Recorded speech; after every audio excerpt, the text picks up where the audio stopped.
I recently did my 200 favorite movies, and the weird part to me is that my taste in science fiction hasn't really changed. My taste in horror movies hasn't really changed, but comedy has. I find that as I get older, too, my favorite stand up comedians will change. I may watch somebody that I thought was really funny 20 years ago, and I watch that same routine now, and I'm like, okay. I've noticed that as I get older, I think the coarse comedians become less funny, and the ones that talk about something that's just topical. So if there's a bunch of Paris Hilton jokes, they're already dated. Um, and the ones that stand the test of time for me are the ones that do observational humor. John Panette's the guy who I always use as the example, and a Canadian comedian who's really got that potential to be of that same timelessness as K. Trevor Wilson. K. Trevor Wilson, who plays a Squirrely Dan on Letterkenny, is genuinely really, really funny. And he does a bit where he talks about Captain Crunch cereal and going down to the U.S. and that in the U.S. they have all these extra flavors of Captain Crunch and how we're getting screwed over in Canada because we just have the regular Captain Crunch. And it's really funny.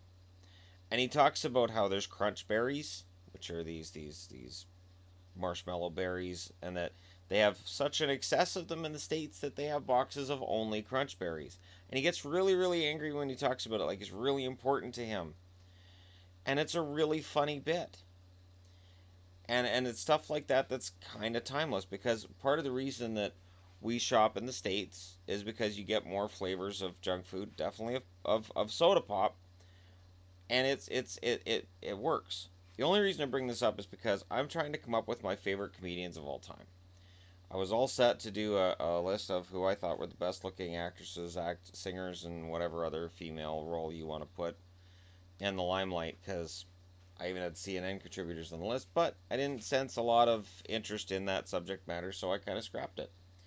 The list is still there on my phone, and it'll sit there until I think either there's um, interest in said list, or that I can shoehorn it in somewhere else.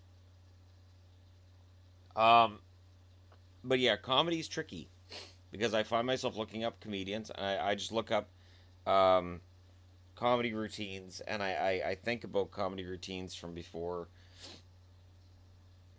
I had kids, before, back when I was in my early 20s, and yeah, some of them I don't really find funny anymore. The ones that are kind of timeless, like Howie Mandel for me is timeless. Billy Connolly's timeless. Um,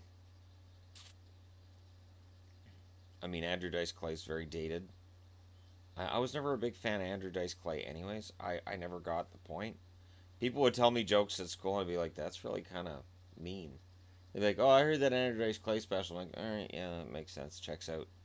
Because the jokes weren't really funny as much as they were, gotcha, I offended you. Um, and it's an issue that where everything's kind of different in this house. So like K. Trevor Wilson, again, going back to him. I watched his special with Yvonne. We laughed all the way through it. We really enjoyed it. We both agreed that he was very funny. And then a couple nights ago, I put on Humanity by Ricky Gervais, and I laughed all the way through it.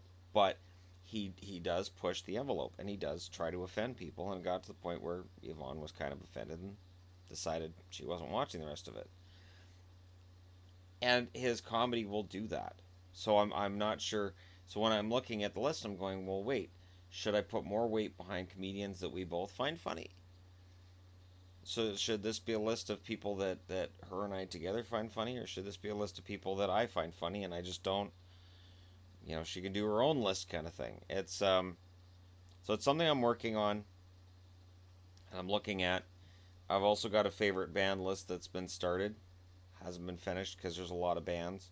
And again, I have to get into how much stock do I put into how long a band's been around. So if I really enjoyed a band but they only had 2 albums, can I really say that on my list of favorite bands I'd put them ahead of one that I enjoyed for 20 years? Are 2 albums that a band put out that were really good worthy of putting them ahead of a band that was around for 20 years and entertained me the whole time? So that kind of goes into it too. So when I come up with these lists, they're not just all over the place and just all right, well that's done, let's get her going. It was just easy with movies and music with songs because I have very firmly held beliefs about which songs are the greatest and about which movies are the greatest. Once we get into comedians and bands, you're getting into an area where it can really change. It can be really hard to quantify. And even in movies, comedy movies, if I had talked about it 20 years ago, for instance, I thought The Waterboy was hilarious when I watched it in the theater. Loved it. Loved everything Adam Sandler. Billy Madison was pretty funny too. Now, Billy Madison's kind of cringeworthy, minus the great line delivered by the guy who's grading the tests at the end of the movie, where everybody in the room's a little dumber for hearing what you just said. It's a great line. It'll live forever. But the rest of the movie's kind of forgettable. Other than Chris Farley, who's amazing in everything he does. Um, and Billy Madison in general isn't really that funny. And The Waterboy, again, there's some parts that are kind of cringeworthy.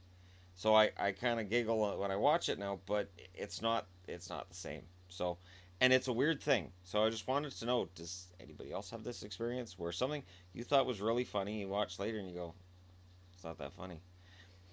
And one area that I want to give kudos is to Looney Tunes because Bugs Bunny is always funny.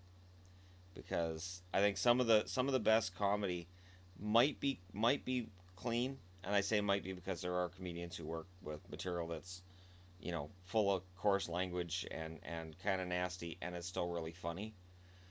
But when you can have a joke within a joke, so that a kid sitting next to you will laugh at the joke for one reason, and you as an adult laugh at it for a different reason, and Looney Tunes is able to do that. Toy Story was a good example of that too. The Toy Story movie had plenty of jokes within jokes. Laser Envy being the one that made me go, oh, okay, so we're doing double meaning jokes. Excellent. Excellent. Which made me feel better about watching it in a theater, where I think my friends and I were the only adults that were without children. Looked like a funny movie and we were right. So anyways, let me know what you guys think. Comedy tastes changing and whatnot. And hit like and subscribe if you're browsing your way through, you just happened upon this video. Thank you so much for watching. I'll talk to you again soon.